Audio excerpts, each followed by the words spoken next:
अस्सलाम वालेकुम नाज़रीन। सवाल है पाकिस्तान का, सवाल है पाकिस्तान के इदारों का कि जिसमें हम तबाही और बर्बादी पिछले कई सालों से देख रहे हैं। ख़ास तौर पे हम जिक्र करते हैं हमेशा जब पाकिस्तान के इदारों की बात होती है तो PIA का और पाकिस्तान स्टील मिल का कि ये खसारे का शिकार है। इसी तरह बहुत सारे इदारे खसारे का शिकार हैं और हुकूमत की सोच जो है ख़ास तौर पर वफाकी हुकूमत की, चाहे ये हो या पिछली हुकूमत हो, उसमें यही सोच रही कि इनको प्राइवेटाइज़ कर दिया जाए। ये कोशिश नहीं की गई कि इनको बेहतर किया जाए। इस वक्त हम हैं पाकिस्तान स्टील मिल के वर्कर्स के साथ। सामने मैं देख रहा हूँ मेरे जिना गेट है पाकिस्तान स्टील मिल का, तारीखी जिना गेट, और इसके चारों तरफ जो है स्टील मिल मौजूद है। पीछे जो है स्टील मिल है, पाकिस्तान स्टील मिल, और सामने जो है यही इनके मुलाजमीन जो है रहते हैं।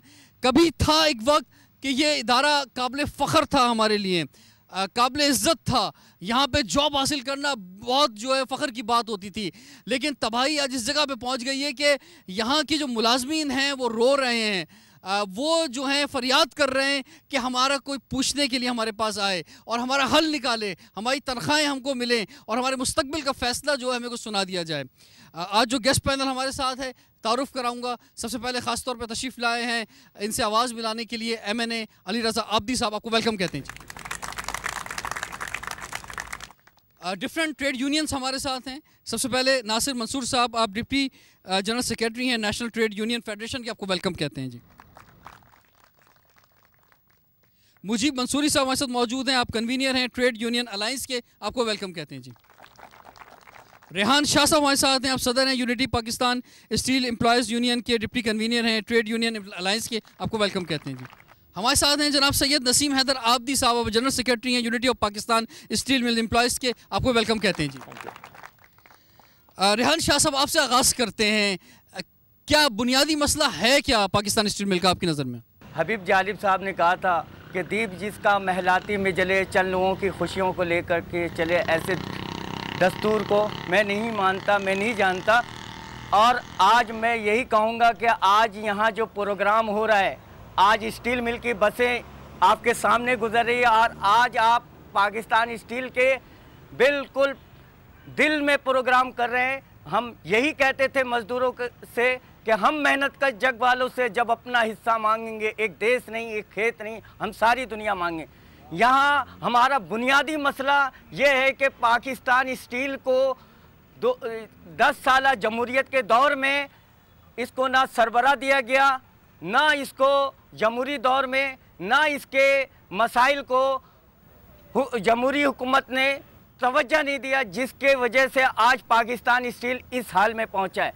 और मैं आपका शुक्रिया अदा करते हुए ये कहूँगा कि पाकिस्तान स्टील का मसला सिर्फ मुलाजमीन ये चाहते हैं कि उनके मसाइल इस नहज पे पहुंच चुके हैं कि या तो हम वफाक के मुलाजिम हैं, हमारी तनख्वाहें अदा की जाएं, इस बजट में जो रुकी हुई तनख्वाह वो अदा की जाए। दूसरा कि ये इदारा अगर आप चलाना चाहते हैं तो चलाएं और नहीं तो मुलाजमीन को वफाक के किसी भी इदारे में ट्रांसफ़र किया जाए। नासिर मंसूर साहब, आप फरमाएं क्या पोजीशन है इस वक्त इदारे की, क्या प्रोग्रेस सामने आ रही है, कितनी प्रोडक्ट्स है, कितना लॉस है, एम्प्लॉयज़ की सूरत हाल क्या है? ये इदारा जो है एक वक्त के अंदर 2008 में ये 1 अरब रुपया जो है हर साल टैक्स पे करता था। इस इदारे को नाकाम बनाने के लिए बाज़ाब्ता तौर पे इसकी गैस बंद की गई है और इसको आहिस्ता आहिस्ता मरने के लिए छोड़ दिया गया है। ये कहते हैं ये एक इदारा ऐसा है जिसको कहते हैं हम, ये आधा इसको काट के फेंक दिया गया है। वर्कर्स की 450 वर्कर इस वक्त जो है इस प्राइवेटाइजेशन और ना प्राइवेटाइजेशन होने के दरमियान मर चुके हैं। 100 बेड का जो हॉस्पिटल है ये पाकिस्तान का ज़बरदस्त हॉस्पिटल्स में इसका शुमार होता था। आज वहाँ के ऊपर वहाँ जो है वहाँ जानवर वहाँ पे वो कर रहे हैं, डॉक्टर्स मौजूद नहीं है, लोग जो है मुसलसल ज़हनी अजियत का शिकार है। वर्कर्स को पिछले 4 महीने से उनको सैलरीज ही नहीं दी गई। ये अलमिया जो है ये इलेक्टेड गवर्नमेंट या मिलिट्री गवर्नमेंट्स का नहीं है, बल्कि एक पूरा माइंड सेट है। यहाँ अदालतें इनके लिए नहीं बोलती, प्राइवेटाइजेशन जहाँ जहाँ हो रही है, जिस तरीके से वर्कर्स को काटा जा रहा है, मारा जा रहा है, कोई शख्स बोलने के लिए तैयार नहीं है। इंजीनियर काशिफ साहब, आपकी तरफ हम बढ़ते हैं। ये फरमाएं कि हुकूमत कहती है कि हुकूमत का काम इदारे चलाना ये नहीं है, हुकूमत जो है वो अब हुकूमत चलाए या ये इदारे चलाए, और मामला इस हद तक ख़राब हो चुका है और इस हद तक खसारे में जा चुका है कि ये इसके अलावा कोई रास्ता नहीं है कि इसको बेच दिया जाए। लेकिन अब सूरत हाल इससे भी अबतर हो गई है कि कोई अब ख़रीदने को भी तैयार नहीं है ये इदारा जो है, और ज़मीन बड़ी कीमती है चारों तरफ, लेकिन कारोबार या जो प्रॉफिटेबल होना चाहिए इदारा चला के वो इस जगह पे नहीं पहुंचा है। क्या कहना चाहेंगे? इदारा से चलाना हुकूमत का काम नहीं है। हुकूमत का काम सीपेक के नाम पे ज़मीन बेचना है। स्टील मिल की 1500 एकड़ ज़मीन जो है सीपेक के नाम पे वो बेच दी गई है। उसके पैसे का कोई भी हिसाब स्टील मिल के पास नहीं है। ये जो आपको ज़मीन दिख रही है साइड में, जितनी भी ज़मीन है इस पे यहाँ पर घर बन रहे हैं जो स्टील मिल की ज़मीन पे गैर कानूनी तौर पे घर बनाए जा रहे हैं। ठीक है, अली रज़ा अब्दी साहब आपकी तरफ हम आते हैं। हम कई मौक़ों पर यहाँ पर आए हैं, हमने माजी में CBA के साथ भी प्रोग्राम किए, हमने अंदर बिल्कुल स्टील मिल में जो एरिया है वहाँ पर ही प्रोग्राम किए, हमने स्टील टाउन में ही प्रोग्राम किए, हमने आबादी में ख़वातीन बच्चों के साथ भी प्रोग्राम किए कि वो किस तरह से अपनी ज़िंदगी गुजार रहे हैं। ये जो तलवार है लटकी हुई, और एक दफ़ा तो खैर सौदा हो भी गया था, सुप्रीम कोर्ट ने वापस लिया था, ये जो तलवार है लटकी हुई कि प्राइवेटाइजेशन की, या तो भाई आपको प्राइवेटाइजेशन करनी है तो फिर करा के ख़त्म करें, एक तरफ करें, लेकिन ये तलवार लटकी हुई हो कुछ नहीं रहा। इसमें नीयतों का सामने नज़र आ जाती हैं कि 2008 में मिलिट्री रेजीम के बाद एक ये इदारा पॉजिटिव और प्रॉफिटेबल हुआ करता था। 58 अरब रुपए का इसका 2008 का प्रॉफिट भी है, लेकिन 2009 में जैसी डेमोक्रेटिक गवर्नमेंट आई 8 के बाद और उन्होंने संभाला अपने आप को, तो इसको बाकायदगी से बाय डिज़ाइन इसको इस नहज पे लेके आया गया कि बाद में प्राइवेटाइजेशन की बात की जाए। उस ज़माने में जो इसके CEO लाके लगाए गए, उन्होंने बाकायदा करप्शन जो कि अब सामने आ रही है, सुप्रीम कोर्ट नोटिस भी ले चुकी, सुप्रीम कोर्ट नैब को हिदायत भी दे चुकी, उसमें नैब के सरबराह को भी चेंज किया गया, उसमें FIA के सरबराह को भी चेंज किया गया, उसी ज़माने की बात है ये। तो ये देखिए, ये बाकायदा एक जहन के साथ, एक सोच समझ, एक इरादे के साथ इस स्टील मिल्स को यहाँ तक लाया गया। हुक्मरानों की जो स्टील मिल्स हैं वो तो चल रही हैं और चल सकती हैं। अगर वही हुक्मरान अपने मुल्क से इतने वो होते, साथ होते उसके, और मुल्क के लिए, तरक्की के लिए कुछ करना चाह रहे होते, तो वो अपने उन्हीं इरादों के साथ इस नेशनल एसेट को भी वापस खड़ा कर सकते थे। लेकिन उन्होंने ये समझा और ये सोचा कि इसको अगर हम दबाएंगे, इसको हम नुकसान की तरफ लेके जाएंगे, तो हम ही इसको बाद में ज़्यादा आसान और सस्ते पैसों में ख़रीद सकेंगे, जिसका अभी 8 साल के बाद, 10 साल के बाद आप देख रहे हैं कि यहाँ की ज़मीन पे सबसे ज़्यादा नज़र है। 2015 में इधर की गैस बंद कर दी गई कि वो प्रोडक्शन जो थोड़ी बहुत किया करती थी वो भी नहीं कर सक रही है, और जो एम्प्लॉइज़ के प्रोविडेंट फ़ंड हैं, जो ग्रेजुएटी है, वो भी उसका पैसा भी इस्तेमाल में ले लिया गया, उसमें से जो इंटरेस्ट कमाई गई उसको भी इस्तेमाल में ले लिया गया। बीच में जो एम्प्लॉइज़ की रिटायरमेंट होती रही, उनकी डेथ्स होती रहीं, उनको जो उनके कॉम्पनसेशन देनी थी वो नहीं दी गई। तो ये हमारी रियासत का एक एसेट होते हुए हमारे हुक्मरान जो इसके साथ जुल्म और ज़्यादती कर रहे हैं, ये सिर्फ़ और सिर्फ आर्टिकल 6 के मुर्तकब हो रहे हैं, क्योंकि ये मुल्क के साथ गद्दारी है। एक अगर इधर 12,000 मुलाजमीन हैं तो उस 12,000 को मल्टीप्लाई करें 5 से, जो कि उनका एक ख़ानदान बनता है, वो ख़ानदान आप तकरीबन 60,000 लोगों को, पाकिस्तान के अपने शहरियों को इसी तरह नुकसान की तरफ, उनको ख़ुदकुशी की तरफ, उनको इकोनॉमिक प्रॉब्लम्स की तरफ लेके जाया जा रहा है। और ये ज़्यादातर मिडिल क्लास और लोअर मिडिल क्लास तबका है, इसमें लेबर्स भी शामिल है, और वो हैंड टू माउथ होता है, और उसमें जो है हर पहली तारीख के बाद जो है उसके लिए गुजारा मुश्किल होता है। तो वो किस कर्ब में, और यहाँ के एम्प्लॉयज़ जो हैं, उनकी फैमिलीज़ जो हैं वो वक्त गुजार रहे हैं, किस तरह से अपना गुजर बसर कर रहे हैं, अरबाब इख्तियार को ये बताना चाहेंगे ताकि ये फैसला जल्द से जल्द हो सके पाकिस्तान स्टील मिल का। इनके पास ही मैं जाऊंगा, इनसे जानूंगा कि ये किस तरह से ज़िंदगी गुजार रहे हैं, और ये इदारा प्राइवेटाइज होना चाहिए या नहीं होना चाहिए। पिछले 10-15 साल से बड़ी डिबेट चल रही है। मजीद मंसूरी साहब, आपसे हम आगाज़ करना चाहेंगे। अब जैसा कि मैंने लास्ट सेशन में भी कहा कि हुकूमत का काम हुकूमत चलाना है, इदारे चलाना नहीं है, और एक इदारा जो कि अब जो है उसकी मशीनरी, उसका तमाम स्ट्रक्चर जो है वो मौजूदा दौर के तकाज़ों के मुताबिक नहीं है। उस वक्त जो एम्प्लॉयज़ को बेनिफिट दिए गए, जो घर दिए गए, जो स्कूल दिए गए, जो हॉस्पिटल दिए गए, वो आज के दौर में मुमकिन नहीं है।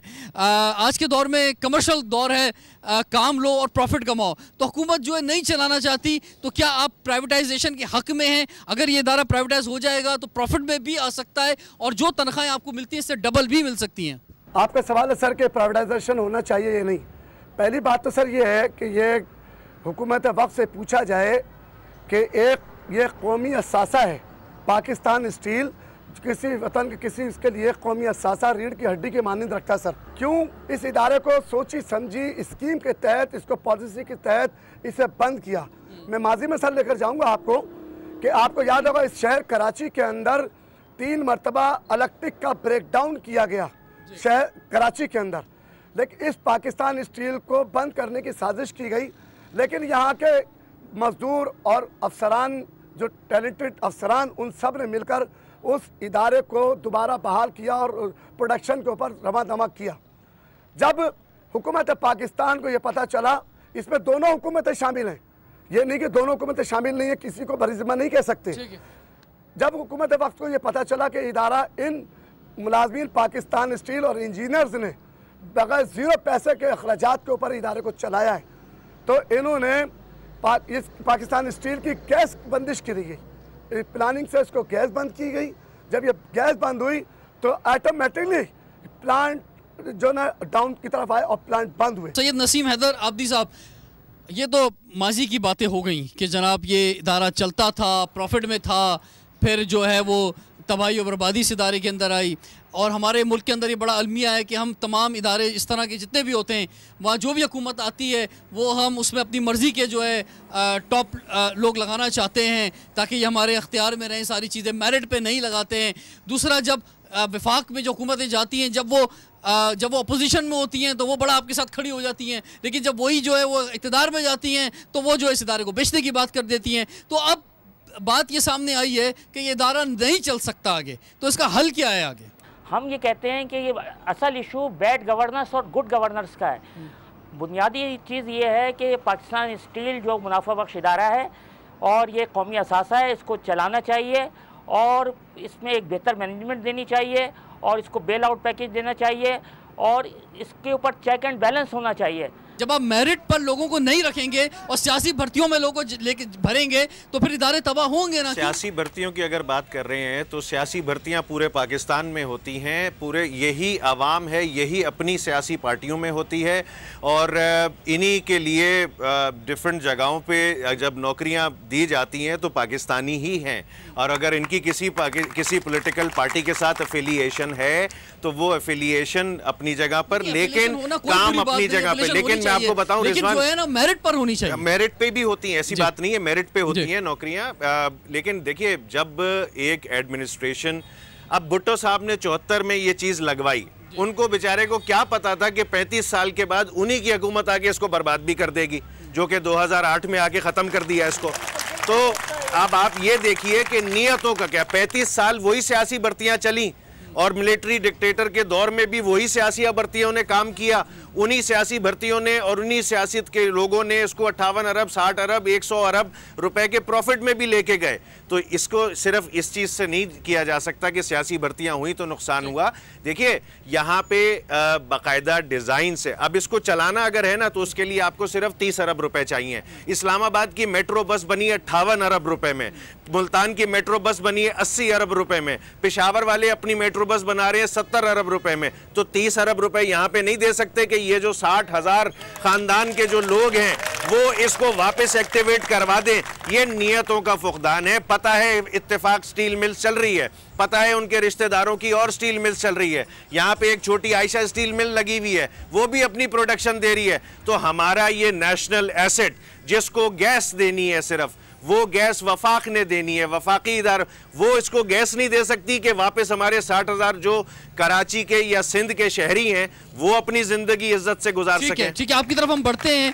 जी सर, फरमाइए, ये फरमाइए, इधर आइए। ये फरमाएं कि हुकूमत ये कहती है कि अगर हम ये 30 अरब की 40 अरब की इन्वेस्टमेंट कर भी दें तो इस इदारे में इतनी जान नहीं है कि फिर भी ये प्रॉफिट में आ सके, ये इतनी प्रोडक्शन दे ही नहीं सकता। बिस्मिल्लाहिर्रहमानिर्रहीम। ये अदारा उस वक्त तक नहीं चल सकता जब तक यहाँ पर डाकुओं का सफाया नहीं होता। यहाँ इतने बड़े बड़े चोर और मगरमच्छ बैठे हुए हैं जो इस अदारे को नहीं चलने देंगे। छोटी सी मिसाल मैं आपको दूंगा, स्टेट डिपार्टमेंट, पाकिस्तान स्टील का स्टेट डिपार्टमेंट, मैंने एप्लीकेशन जमा कराई थी 2012 में, मेरा नंबर नहीं आया, मैं स्टील मिल का मुलाजिम हूँ। बाहर के लोग जो स्टील मिल के मुलाजिम नहीं है, 136 लोग हुए हैं जो 50-50 हज़ार दे के स्टेट डिपार्टमेंट को इन हो गए स्टील टाउन में। मैं रुल रहा हूँ, ना मेरा तनख्वाह सैलरी है, 10,000 में बाहर रेंट दे। ठीक है, आपने आवाज़ बढ़ाई। जनाब फरमाइए क्या ये इदारा जो है अगर हुकूमत आज इसे इन्वेस्ट कर दे, वैसे तो हुकूमत कह रही है कि $1 में भी दे देंगे, हुकूमत कह रही है कि by one get one free में भी दे देंगे, PIA से अगर जो कोई PIA का खसारा उतारेगा तो जनाब स्टील मिल भी ले जाए। बाद में वो मजाक की बात हो गई, लेकिन वो दिल की बात थी। सबसे पहले तो मैं ये कहूँगा कि आपकी मीडिया में ये बात हो रही है कि स्टील मिल तबाह हो गया। मैं स्टील मिल में 39 साल से काम कर रहा हूँ। स्टील मिल अभी तक कायम दायम है, तबाह हुआ है ऑफिसर और वर्कर तबाह हुए हैं। स्टील मिल इदारा अब भी उसमें सख्त है, हम चला के देंगे और चला के दिया है और इंशाल्लाह ऐसा प्रॉफिट देंगे। सिर्फ आदि साहब ने कहा है 30 अरब, मैं कह रहा हूँ कि अगर 20 अरब रुपए भी दिया जाए ना तो ये प्रॉफिट में चला जाएगा। मसला है मेरे बच्चों का, मसला है मेरे बच्चियों का, मेरे मेडिकल का मसला है, मेरे तनख्वाह का मसला है, मेरे जो बंदे जो हमारे साथी रिटायर्ड हो गए हैं उनका मसला है। वो बेचारे रिटायर्ड हो गए 6-6 साल से, उनको अभी तक उनके बाकायदात नहीं मिली है। सबसे पहले मैं सब दोस्तों से ये गुजारिश करूँगा कि अब ये वक्त है किसी पे तनकीद न करने का। अब ये स्टील मिल को चलाना है। अभी जो फ़िलहाल मैनेजमेंट है उसके हाथ में भी कुछ नहीं है। मैं शोर से कहता हूँ अभी मामला ऊपर तक है। 3 बंदे इस स्टील मिल को अगर चलाना चाहें चला सकते हैं। एक है चीफ जस्टिस ऑफ पाकिस्तान, एक है चीफ ऑफ आर्मी स्टाफ और एक है वज़ीर आज़म पाकिस्तान। ये हमारे कौमी असम्बली में हमारे MNA MPA सारे बोलते हैं, लेकिन अभी तक रिजल्ट कुछ नहीं हुआ। ये सूबाई वफाकी हुकूमत किस लिए है? जनाब अस्सलाम वालेकुम। जनाब ये देखें, बात दरअसल ये है कि जब ये इदारा 2008 तक प्रॉफिट दे रहा था तो बाद में अचानक इसको क्या बीमारी लगी कि अचानक से ये गिर गया। दूसरी बात की आपने सियासी भर्तियों की, यहाँ से कोई भी बाहर से सियासी भर्तियाँ नहीं हुई। जो लोग 1986 से यहाँ पे एज ए डेलीवेजेस एंड कॉन्ट्रैक्ट में काम कर रहे थे उन्हीं को परमानेंट किया गया। क्या उनका हक नहीं था? कोई बाहर से सियासी भर्ती नहीं हुई, सारे वो लोग परमानेंट हुए और आज वो रुल रहे हैं जो 20-20, 25-25 साल अपनी जिंदगी उम्र अपने जो इस इदारे को दे चुके हैं। क्या जब रेलवे अपने पाँव पे खड़ा हो सकता है, मरियल इदारा जिसको यानी कि कोई उसकी यानी कि कोई एक ट्रेन नहीं चलती थी, तो स्टील मिल क्यों नहीं खड़ा हो सकता? इसको चीफ जस्टिस को हम अपील करते हैं कि सोमोटो एक्शन लेके कोई ईमानदार मैनेजमेंट बिठाए तो ये इदारा चल सकता है। क्यों नहीं चल सकता है? ठीक है जी, मैं आपसे जानना चाहूंगा क्या आप समझते हैं कि ये इदारा अपने कदमों पे खड़ा हो सकता है? ये इदारा जो है ये प्रॉफिट में जा सकता है और आप लोगों में इतनी ताकत मौजूद है, इतना हुनर मौजूद है कि इस इदारे को आप प्रॉफिट की तरफ लेके जा सकते हैं? जनाबे वाला फरमाइए सर, तशरीफ लाइए। एक वक्त में 25,000 एम्प्लॉयज़ थे, ये उसके बावजूद भी लॉस में नहीं थी स्टील मिल। अब तो फिर 12,000 रह गए हैं। जब 25,000 पे लॉस पे नहीं तो 12,000 में लॉस पे कैसे जा सकती है? स्टील मिल बिल्कुल चल सकती है और प्रॉफिट में वापस आ सकती है अगर नीयत साफ हो तब। ठीक है जी, सवाल है पाकिस्तान का, सवाल है पाकिस्तान स्टील मिल का और उनके 12,000 एम्प्लॉयज़ का, उनकी फैमिलीज़ का जो आज बहुत ही मुश्किल में है आज आवाज़ उठाने की। Welcome back. सवाल है पाकिस्तान का, इसीलिए आज हम हैं पाकिस्तान स्टील मिल के तारीखी जिना गेट के सामने। पाकिस्तान स्टील मिल के एम्प्लॉयज़ इस वक्त बड़ी तादाद में मेरे साथ मौजूद हैं और ये सब जो हैं इस इदारे को चलाना चाहते हैं, अपने कदमों पे खड़ा करना चाहते हैं। इसके लिए तैयार हैं जी आप लोग, सब लोग? और एक वक्त था कि ये इदारा जो है ये प्रॉफिट में था, आज जो है ये लॉस में है। पिछले 10 सालों से इसको प्राइवेटाइज करने की बात हो रही है, तो आप लोग जो है ये निष्कारी को मानते हैं कि इदारे को प्राइवेटाइज कर दिया जाए? जी नहीं, बिल्कुल नहीं। बिल्कुल निष्कारी को हम नहीं मानते। निष्कारी का हमने हशर देखा हुआ है पहले। अच्छा, जहाँ इदारे को चलाने की आप बात कर रहे हैं, मेरे भाइयों ने अभी समझदार लोगों ने बात की है कि 30 अरब मिल जाए, 25 अरब मिल जाए, 50 अरब मिल जाए। मैं कह रहा हूँ कि अगर ईमानदार मैनेजमेंट ना हुई तो 100 अरब भी कुछ नहीं करेंगे। पहले आप जिस बर्तन के अंदर पानी भर रहे हैं ना, उसके पेंदे के सुराख को बंद करें। पेंदे का सुराग इस तरह बंद होगा। इदारे की बात नहीं है, कोई सा भी इदारा हो, बिल्कुल। और हमारे इदारे, ये सारे इदारे इसीलिए तबाह बर्बाद हुए क्योंकि इसमें जो है आपने अपनी मर्जी के हेड्स लगाए, अपनी मर्जी के जो है आपने चेयरमैन लगाए और मेरिट पर लोग नहीं लगाए। अगर मेरिट पर जब यहाँ लोग लगे, इस इदारे ने प्रॉफिट किया है। जब तक ईमानदार मैनेजमेंट नहीं होगी ये इदारा कभी नहीं चलेगा। लेकिन मेरा यकीन है कि इंशाल्लाह मैं अपनी आंखों से अपनी ज़िंदगी में देखूंगा ये इदारा ज़रूर चलेगा। लेकिन अल्लाह पाक हमें अच्छे हुक्मरान और अच्छी इंतज़ामिया अता फरमा दे, और मैं इसी के लिए हर नमाज में दुआ करता हूँ। अच्छा, ये फरमाएं जी कि आप लोगों में बस मैं ये भी जानना चाहूँगा कि अरबाब इख्तियार को ये भी आप बताएं, सर आप तशरीफ़ रखें, कि आप लोग की क्या हालात हैं, तनख्वाहें नहीं मिल रही हैं तो क्या किस तरह से ज़िंदगी गुजर रही है, कैसे जो है गुजर बसर हो रहा है, ये फरमाइए। जी सर आप आएंगे जी, आइए फरमाइए। जेडी 5-5 साल से नहीं मिली है, और जो जिसके इंतकाल कम से कम ना 3-4 हज़ार आदमियों को इसी चक्कर में हो गया है, और उन्होंने बाद भी पैसे दिए, जब इंतकाल हो गया तो बेवाओं को पैसे दिए।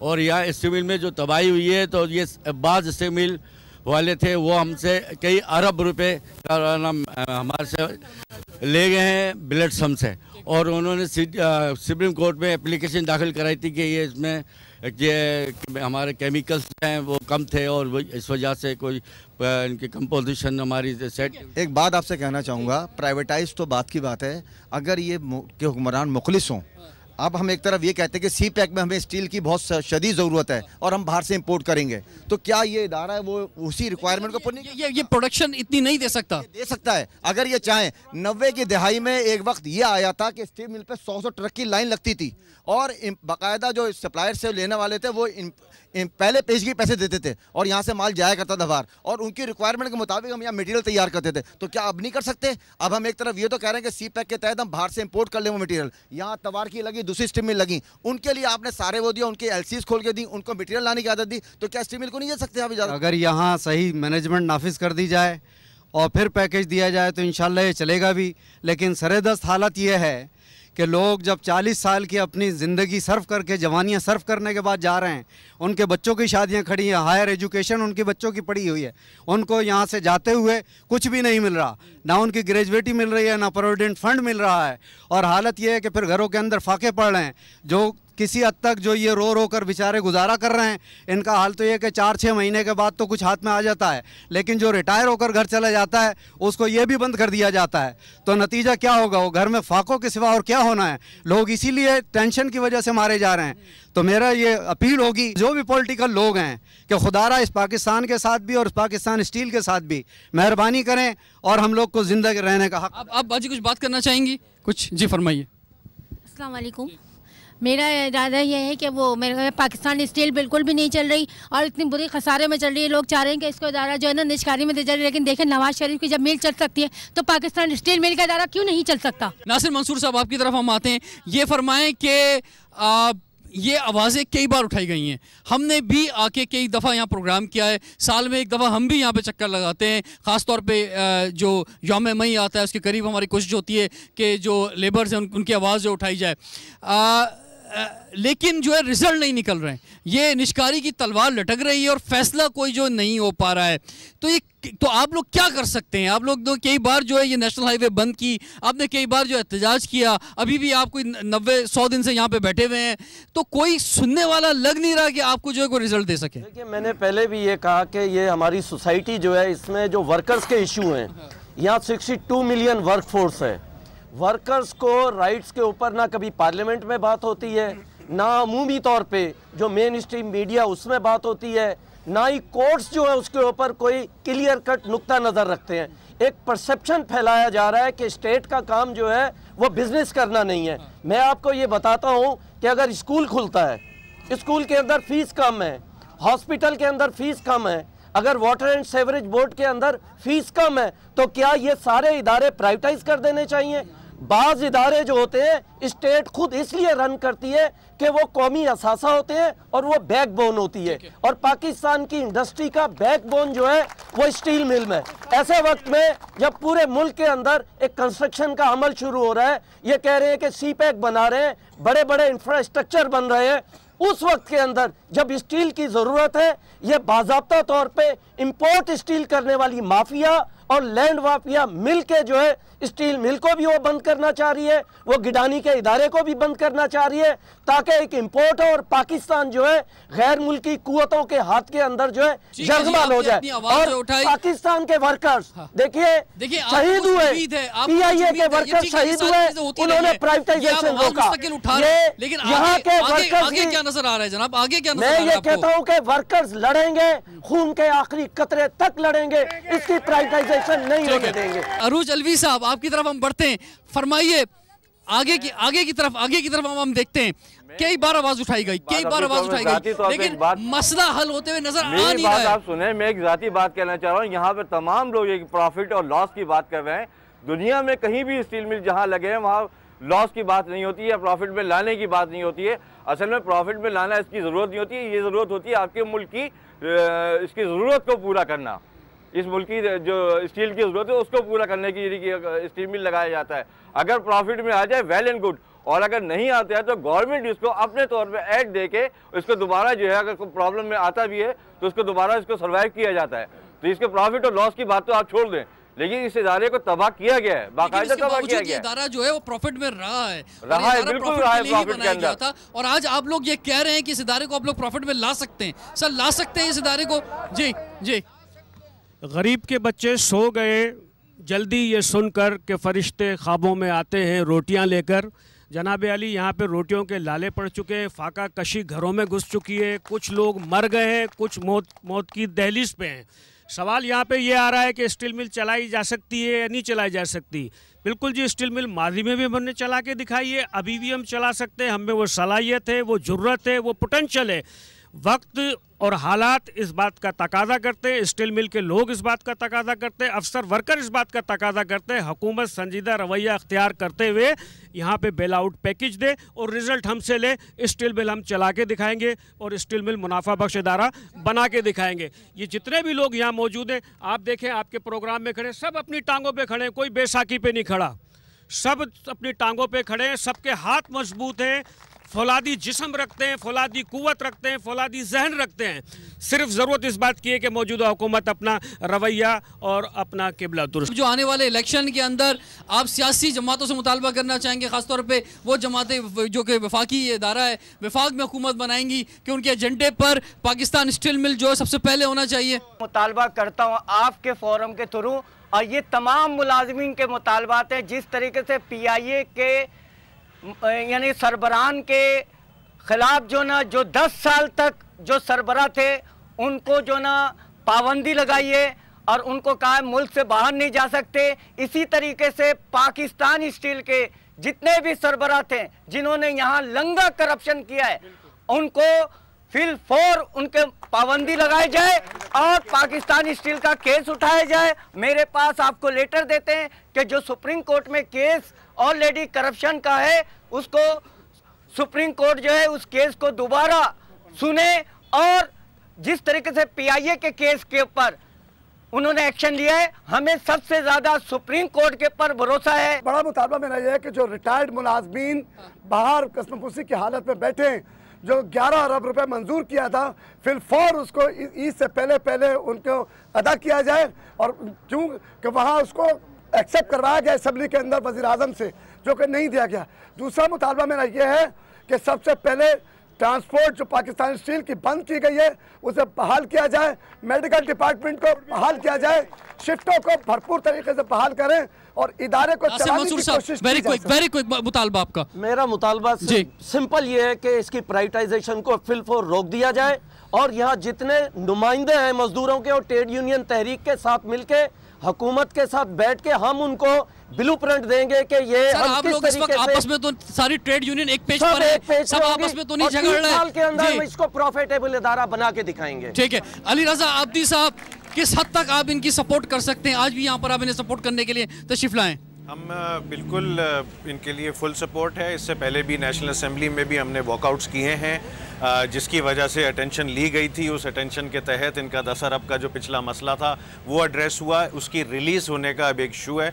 हम ये भी चाहेंगे कि एक नेशनल स्टील पॉलिसी डिवाइस की जाए जिसके तहत जो अब ये जो इंपोर्ट पे और कॉस्ट ऑफ प्रोडक्शन और कॉस्ट ऑफ सेलिंग जिसके वजह से डिफरेंस आ रहा है वो भी एड्रेस हो सके, और फिर जो इनके बाक़ियाजात हैं, जो पुराने ड्यूज़ हैं, उनको रिलीज़ कराने के लिए उसमें हमारी कोशिश रहेगी इंशाअल्लाह।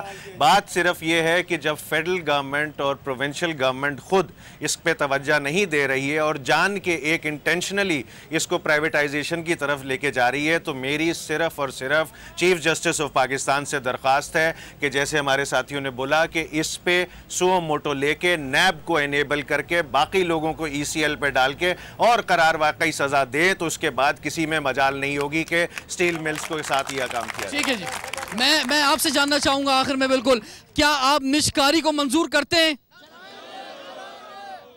निष्कारी को मंजूर करते हैं, नहीं करते हैं?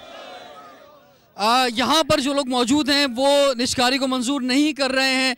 वो ये समझते हैं कि ये लोग जो हैं अपने फरमाइए आइए जी स्टाफ से और चीफ जस्टिस ऑफ पाकिस्तान से लोगों की तनख्वाहें बढ़ी हैं, हमारी 10-10 हज़ार तनख्वाह कम हो गई है, हमारे बच्चे भूखे मर रहे हैं, हमारे रिश्ते टूट गए हैं, लोग इतने के भीख मांग रहे हैं और दुनिया में अल्लाह किसी को भीख ना मंगाए। हमें इस तरह इन्होंने कि जिसमें दुनिया में कोई रसवा नहीं हुआ, हमारा पूछने वाला कोई नहीं है। इन सियासतदानों से हमें कतन तो नहीं है। सियासतदान नवाज शरीफ जरदारी गठजोड़ ने 10 साल में क्या किया सबको पता है।